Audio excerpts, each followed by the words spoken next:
Good afternoon. This is Rich Alterman, and we are doing our afternoon session of the GDS Link, broadcasting live from Fintech Meetup in Las Vegas. I'm pleased to have my first guest of the afternoon, Jeff Hendren, who is the Chief Revenue Officer of Predictive. And Jeff is a global software business leader in emerging and high-growth enterprise software, financial data, and information and analytics businesses. How you doing today, Jeff? Yeah, good, Rich. Thanks for having me. I appreciate it. Thanks for joining me, and had the opportunity back in May of 2022 to interview Frank McKenna, one of your co-workers, and enjoy his podcast, Frank on Fraud. If our listeners haven't signed up for that, I highly recommend you do that. And if you want to learn about deep fakes, go Google Frank McKenna does not speak French. Deep fake, and you'll have a chance to be alarmed on how easily your voice and face can be manipulated. So, Jeff, why don't we start off talking about Predictive? So why don't you give us a little bit of the elevator pitch on what Predictive is and type of services they provide to lenders? Sure.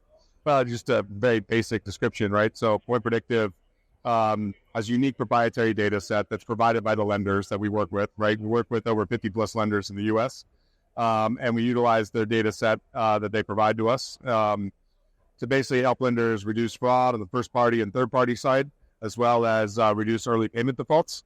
And then on the flip side of that is we use the same data set to help people convert more automated loan approvals, right?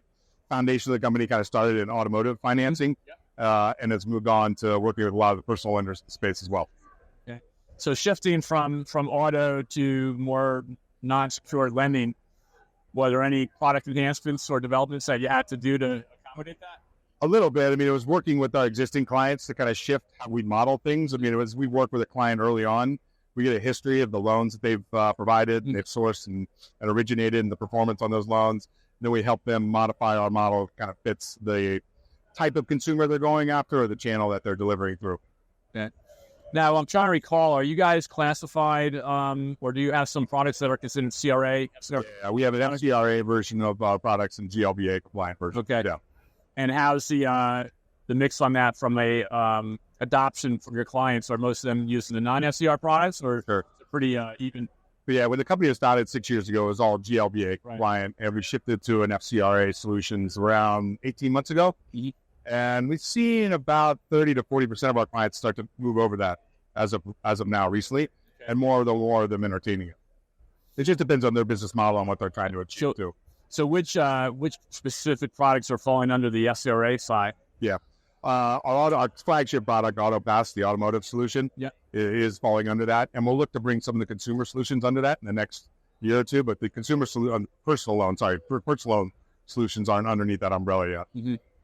So, certainly when we think about fraud type of solutions, this has become a very crowded market. We at GDS, we integrate with about 100 different data bureaus today and a lot are in the fraud space. So, for our audience, when they are evaluating competitors of yours, what are some of the things that really should stand out about Predictive versus some of the other companies out there that do fraud type solutions? Yeah, sure. I'd say number one is scale and the unique set of the data, right? And so we've now seen over 90 million unique consumers through our products and services. And so that's the scale side of things within there. And just a unique set of data that no other vendors or partners are providing within the space, right? And so I think that allows us to work well with other fraud providers. And I think we've been also been able to do is get out of just being fraud and into more helping people with automation of approvals, by removing the kind of income waivers, STIPs, et cetera. Yeah. And you have a product called Income Pass, right? And that's getting a lot of adoption there too. The income space has really got crowded. I understand that you actually worked at Atomic in the past before you came over to Predictive. So, one of the things that people are always interested in is, what a product roadmap might look like for 2024. Are there any new developments that you can share at this point? By stating it, I don't think I can, but I can tell you this. We are investing heavily in that income side, right? And we'll be coming out with solutions that are less model type incomes and more like solidified, this is what an income is. Okay. Yeah. Now you guys operate under a gift-to-get model, is that correct? Yeah, that's correct. Does that ever create any obstacles as you're looking to bring on new companies? Yeah, I'd be remiss to tell you there's some folks out there, banks, FIs, credit unions, and other vendor clients that don't want to do that. Mm-hmm. And But in many cases, they've already done it, especially in the credit card space. Right. A lot of them have already done this in the past. And so there still can be some push, but it's mainly an educational understanding of how we use it and how everybody kind of benefits in the model. Yeah, one of the things I've always been curious about is when a company like yours that has a give to get model and you're talking about fraud in particular, do you have some criteria that a lender must apply to say that this actually was a fraud loss versus was it a credit loss when they're thinking about how they're reporting the data to you all? Yeah, we have specific parameters on how they report the data from a performance perspective, and mainly around default and or fraud, in essence, if it's an unperforming loan. Yeah, but I know sometimes it is a challenge for lenders to really identify that this was actually... Well, it was fraud or, sometimes, it's a good, I mean, if we can catch that it was synthetic, we'll identify that and even tell them in many cases. Okay. Right? Okay. Yeah. Now, one of the things that lenders are often interested are any type of triggering or monitoring services. Do you offer anything in that way where, once they apply and that consumer actually comes on, are there any type of services where you're maybe sending them changes or other updates that you've gotten on that consumer? I'd hit two areas here, right? I mean, we not only are applying machine learning and AI to this, but we also have what we call natural intelligence, basically a team of analysts that are reviewing applications and being alerted. And so they'll catch things like fraud rings in certain areas, and we'll start to alert. We work with dealers and lenders, and we see a fraud ring in like Chicago. Frank and his team will basically alert all the clients and people we have within Chicago area that we're starting to see this emerge in a fraud ring, and these are the types of IDs. This is what you're starting to see come through, and the identities that are coming through. Okay, that's interesting. Yeah, you built that like a workflow management system for your fraud analyst, and basically all day they're turning through lots of data. Yeah, and so we're adding in this kind of human intelligence for lack of better common sense about what they're seeing happening, right? Versus just relying on a machine. Right. Now, given that you're using AI as your humans are identifying things that maybe the AI didn't, are you then somehow incorporating their human behavior? Yeah. No, it goes back into the database. Okay. Right? That's very cool. So what do you see as a future as it relates to AI? Is that going to become something that, especially when I think about deep fakes, this is the conversation I've had. Are there solutions out there that are really going to help tackle that problem? It just seems so ominous and difficult to say. How would I identify that someone on a screen is really not who they say they are unless I'm getting their ID? Unless you're getting an ID, right? Right. I think it's a real problem the industry's going to have. I mean, Frank's obviously picking up on it and saying that. I think there's companies, I believe, that are in a strong position to actually provide additional tools around identity. I mean, Apple being one of those, right? But getting all the community to work together is a hard part. Like Visa, MasterCard don't want to work with Apple, right? But there's a nice partnership between the three of them that helps on identity, right? And so I think there's enough resources within fintech, so to speak, that could solve this and tackle this problem together, but the interests don't always align. That's one of the main problems. I just saw I saw a thing on LinkedIn, and I'm still scratching my head whether it was true or not, where I think it was a company in Hong Kong. In fact, I sent it off to Frank, where they were having an internal Teams meeting. Yeah. And they did 5 million wires. Yeah, the wires. Everybody on the screen was a deep fake. Yeah.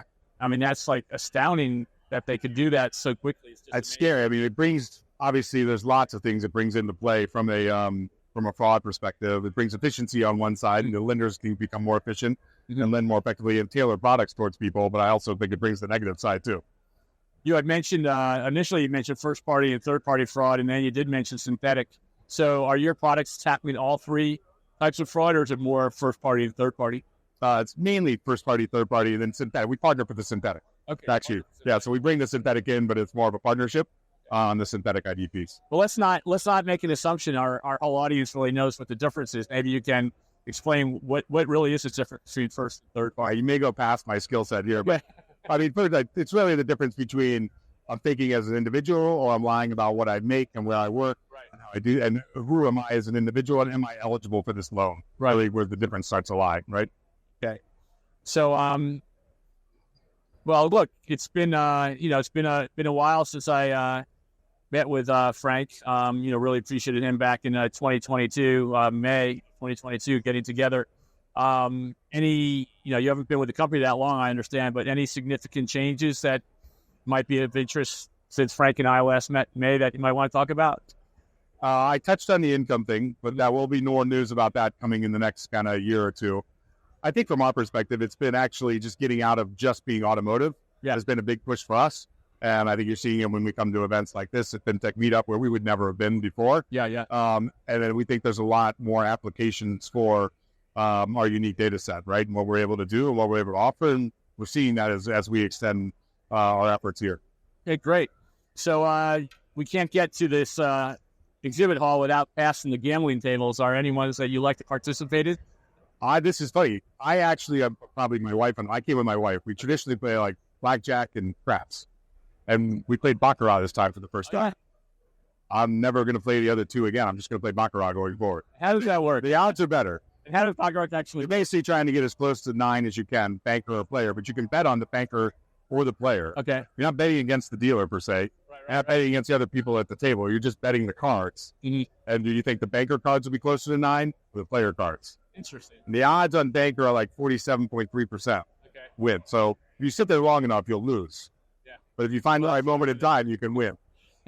Yeah, like I say, we always hear people telling us why they won. I'm not trying to make a livelihood out of gambling. Yeah. Oh, no, I lost last time I was here at blackjack.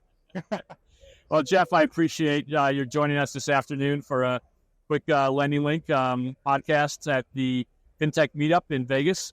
Once again, this is Rich Alterman. I've been meeting with Jeff Hendren, Chief Revenue Officer for Predictive. Thanks so much, Rich. Thanks for having us. Appreciate it. Yeah, thank you.